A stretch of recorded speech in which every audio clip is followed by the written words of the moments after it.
बिस्मिल्लाहिर्रहमानिर्रहीम, अस्सलाम वालेकुम। आप देख रहे हैं व्यूज़ मैटर। मैं हूं मुर्तज़ा डार। मशरक़ वस्ता में गुज़िश्ता कई अरसे से वैसे तो टेंशन्स हैं, लेकिन दोस्तों अब जो टेंशन्स हैं उसका क्वांटम या उसकी जो इंटेंसिटी है वो बढ़ती चली जा रही है। आज मेरे पास आपके लिए दो ख़बरें हैं। दोनों ख़बरों का ताल्लुक़ मशरक़ वस्ता से है। दोनों ख़बरों में अमेरिका का बड़ा अहम रोल है और दोनों अलहदा ममालिक हैं जिसकी ये ख़बरें हैं, और इन ख़बरों के सामने आने से आपको बहुत सारी क्लैरिटीज़ हैं जो होती दिखाई देंगी। पहली आज जिस चीज़ पर हम बात करेंगे वो ये है कि ईरान के मामलात अमेरिका के साथ जौहरी जो वो काम कर रहा है, यानी न्यूक्लियर अफजाइश जो कर रहा है, उसको लेके अभी इस वक्त एग्जैक्ट किस स्टेज पर खड़े हैं, एक चीज़। दूसरी चीज़ आज हम जिस पर बात करेंगे वो ये है कि अफ़गानिस्तान से अमेरिका ने इनखला किया है अपनी अफवाज का। इसके साथ साथ वहाँ पे अपनी अहम इंस्टॉलेशंस जिसमें हथियार, क्रूज़ मिसाइल, बैलिस्टिक मिसाइल समेत जितना उसका वेपनर या आर्सेनल था, बेड़ा था, वो सारा उसने शिफ्ट किया है, अफ़गानिस्तान से निकाल दिया। ये दुनिया जानती है। लेकिन अगर वो सब कुछ अफ़गानिस्तान से निकल के अमेरिका नहीं पहुँचा तो इस वक्त वो किस मुल्क के अंदर मौजूद है, कहाँ लैंड है, कहाँ पार्क है, और क्या ख़दशा किया जा रहा है। सऊदी अरेबिया से कौन सी चीज़ें विड्रॉ अमेरिका ने हाल ही में कर ली हैं। बहुत बड़ी बड़ी डेवलपमेंट्स हैं। डिटेल से आगाज़ करते हैं अपनी इस वीडियो का। आपने अगर चैनल सब्सक्राइब नहीं किया तो आप कर लें ताकि ऐसी मज़ीद वीडियोस आप तक पहुंच सकें।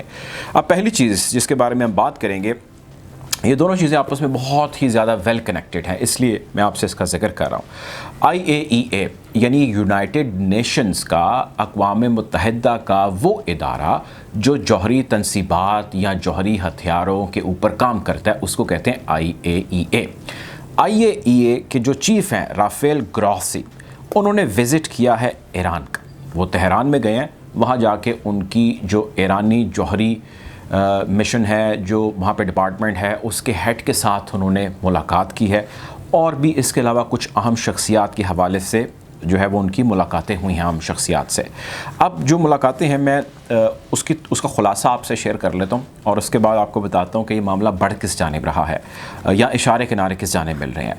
जब से इब्राहिम रईसी साहब सदर बने ईरान के, तब से हार्ड लाइनर, सख्त गिर, रिजिड और बहुत ही गुस्सीले किस्म के उनके बारे में रिमार्क्स हमने वेस्ट की जानिब से देखे।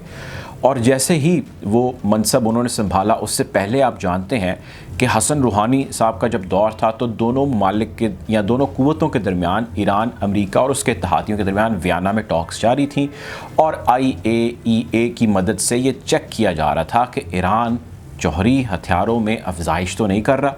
अगर कर रहा है तो क्या अपनी हुदूद के अंदर रहते हुए कर रहा है, अगर नहीं कर रहा तो उससे बाहर क्यों निकल रहा है, क्या ये जौहरी हथियार बनाने जा रहा है, वगैरह वगैरह किस्म की जो है वो मुख्तलिफ़ चीज़ें थी जिसके ऊपर IAEA काम कर रहा था। इब्राहिम रईसी साहब जब आए, दो तीन चीज़ें बड़ी ड्रास्टिक हुई।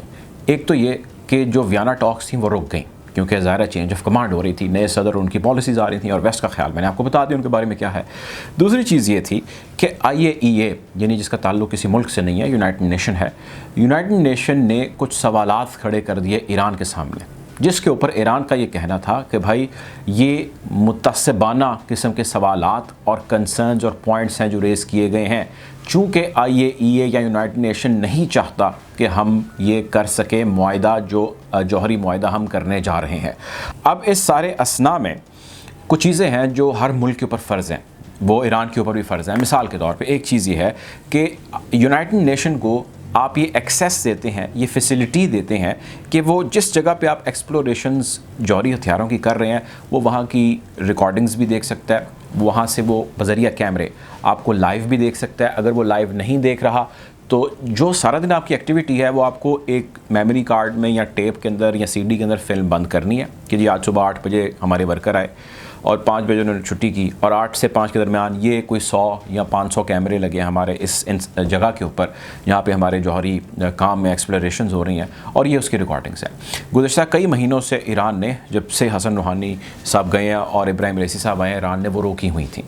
तो इस दौरे के अंदर एक तो उसकी रिजम्पशन हो गई है। ईरान ने कहा अच्छा भाई, हम आपको जो कैमरे लाइव आप देख पा रहे थे या जो ख़राब थे वगैरह वगैरह, वो कैमरों की एक्सेस आपको मिल जाएगी और जो पुरानी रिकॉर्डिंग्स हैं वो भी मिल जाएंगी और आने वाले वक्त में भी आपको रिकॉर्डिंग्स मिल जाएंगी।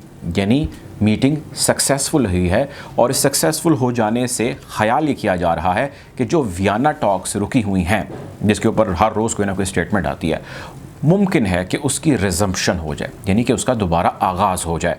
चूँकि यूनाइटेड नेशन अमेरिका को या बाकी ममालिक को ये बावर कराएगा कि भाई ईरान जो है वो एक लिमिट या उसकी जो ऑफिशियल अलॉटेड लिमिट है उसके अंदर रहता हुआ अपने जौहरी हथियारों पे काम कर रहा है, उससे बाहर नहीं जा रहा, तो ये एक वाइब जाएगी, जिसके बाद ये इम्कानात पाए जाते हैं कि हो सकता है कि दोनों ममालिक के दरमियान वापस 2015 में जो जौहरी मुआहदा हुआ था और 2018 में यूनिलैटरली यानी एक तरफा तौर पे तोड़ दिया गया था, वो दोबारा हो जाए शुरू और ट्रेड का आगाज़ हो जाए दोनों ममालिक के दरमियान या दीगर ममालिक के दरमियान। अगर ऐसा नहीं होता तो अब जो मैं आपको ख़बर देने जा रहा हूँ, ख़याल ये किया जा रहा है, दुनिया के कुछ थिंक टैंक्स की नज़र इस चीज़ के ऊपर है। उनका ये ख्याल है कि ये मुमकिनात में से एक पॉसिबिलिटी बड़ी है। वो पॉसिबिलिटी ये है कि इस वक्त अमेरिका क्या कर रहा है, बहुत सारे ममालिक को इसकी समझ नहीं आ रही। जो दिख रहा है मामलात वैसे हैं नहीं। जितना बेवकूफ़ और जितनी हजीमत अमेरिका ने उठाई या जितना बेवकूफ़ अपने आप को प्रिटेंड कर रहा है, क्या इतना ही बेवकूफ़ है अमेरिका या इतनी ही हजीमत का वो हकदार है बीइंग सुपर पावर? इसके ऊपर मुख्तलिफ डिबेट्स हैं जो जारी हैं। अब ख़बर ये है कि अमेरिका ने सऊदी अरेबिया से अपना मिसाइल डिफेंस सिस्टम अनइंस्टॉल कर लिया, यानी कि उतार लिया है, और उस एयर डिफेंस सिस्टम या मिसाइल एयर डिफेंस सिस्टम को उतार के वो ले गया है किसी और जगह। अब जिस जगह का मैं आपसे जिक्र करने लगा हूँ, मैं उसकी डिटेल में जाता हूँ, लेकिन गौर तलब 2-3 पॉइंट्स हैं, क्विकली आपसे शेयर करता हूँ। एक तो ये है कि सऊदी अरेबिया के ऊपर इस वक्त हमले जो हैं वो जारी हैं येमन के अंदर, और सऊदी अरेबिया के अंदर अरामको आप जानते हैं ऑयल रिफाइनरी जो है उसके ऊपर 2019 में ग़ालिबन हमला हुआ और बड़ा शदीद किस्म का हमला हुआ। ईरान पे इल्ज़ाम लगा, ईरान ने उसे डिनाई किया, बज़रिया ड्रोन ये हमले किए गए थे, एयर डिफेंस सिस्टम के ज़रिए उसको काउंटर किया गया, लेकिन वो ख़ास कामयाबी नहीं हुई। अब जब एयर डिफेंस सिस्टम ही उतार लिया भाई, तो फिर आप किस तरह काउंटर करेंगे ऐसे हमलों को, नोइंग द फैक्ट कि सऊदी अरेबिया अभी भी अंडर दिस हीट है, यानी कि उसके ऊपर बज़रिया यमन या डायरेक्टली भी हमले हो चुके हैं।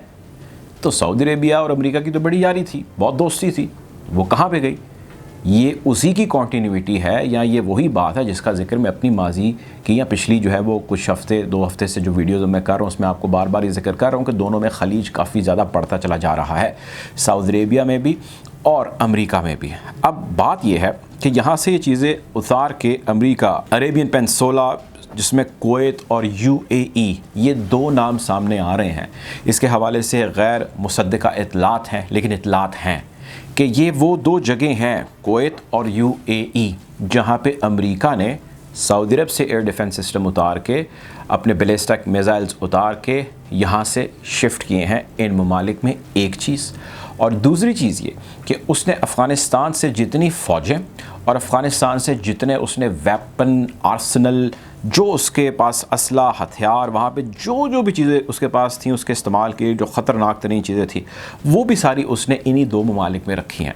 इसके हवाले से कोई कंफर्म रिपोर्ट नहीं है, अनकन्फर्म रिपोर्ट्स इसके हवाले से हैं जो कुछ जगहों पे कुछ ज़राए से रिपोर्ट की जा रही हैं। अब कहने वाले 2 जानिब इशारा करते हैं, यकीनी तौर पर आने वाला वक्त ही इसके बारे में बेहतर बताएगा, लेकिन इशारा ये है कि जो मैंने थोड़ी देर पहले जिक्र किया आपसे ईरान के साथ टॉक्स का, या मुमकिन तौर पे वियना के अंदर रिजम्पशन हो सकती है, तो इतना बड़ा यानी सऊदी अरेबिया और अफ़गानिस्तान से अपनी अफवाज और अपना जंगी साजो सामान एक जगह इकट्ठा कर लेना यकीनी तौर पे उस ख़तरा है ख़ित्ते के लिए। 2 ही बड़े हदफ हैं उसके, और वही वो अहदाफ हैं जो बड़े हदफ को हासिल करने में रुकावट हैं। एक हदफ है उसका ईरान, जो बड़े हदफ यानी चाइना को हासिल करने में रुकावट है। चूँकि ईरान के साथ मसले उसके चल रहे हैं, इसलिए वो वहाँ पे फोकस नहीं कर पा रहा, और उसको इसराइल भी प्रेशराइज़ कर रहा है। वो चाहता था कि मामला सॉर्ट आउट हो जाए, लेकिन बीच में इसराइल ने आकर जो है मसला क्रिएट कर दिया। इसराइल चाहता है कि उनके ऊपर एग्रेशन का इस्तेमाल किया जाए, फोर्स का इस्तेमाल किया जाए। एक ख्याल ये किया जा रहा है कि ये जो फ़ौजें इकट्ठी और जो हथियार इकट्ठे किए गए हैं UAE में और कुवैत के अंदर, मुमकिन तौर पर किसी भी किस्म की कोई एक्टिविटी या कार्रवाई हो सकती है अगेंस्ट ईरान। एक चीज़। दूसरी चीज़ ये कि अफ़गानिस्तान के हालात बहुत ज़्यादा अबतर हैं। अमेरिका डिलिबरेटली यही चाहता था कि वो अबतर हों, और ये भी कुछ लोग रिपोर्ट कर रहे हैं, अल जज़ीरा जैसे बड़े क्रेडिबल इदारे के अंदर ये रिपोर्ट आ रही है कि ये मुमकिनात में से है कि अमेरिका दोबारा अफ़गानिस्तान का रुख करे मामलात और हालात की अबतरी हो जाने की सूरत में, जो कि वो चाहता है, जो कि वो क्रिएट कर सकता है।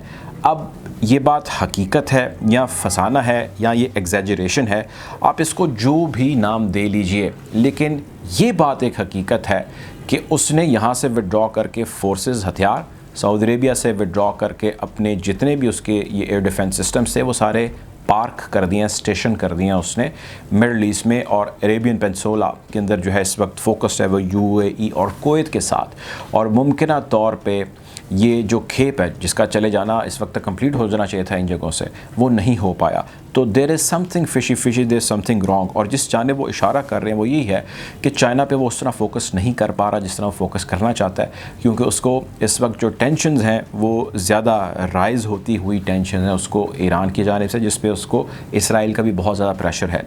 और एक और टेंशन उसके लिए जो बहुत ज़्यादा है वो नॉर्थ कोरिया की सूरत में अब सामने उठ रही है। मेरी दूसरी वीडियो भी इस हवाले से आज ही है, उसकी भी मैं आपको डिटेल शेयर करता हूँ। बहरहाल अब तक के लिए इतना ही, अपना ख्याल रखें, दुआ में याद रखें। अल्लाह हाफ़िज़।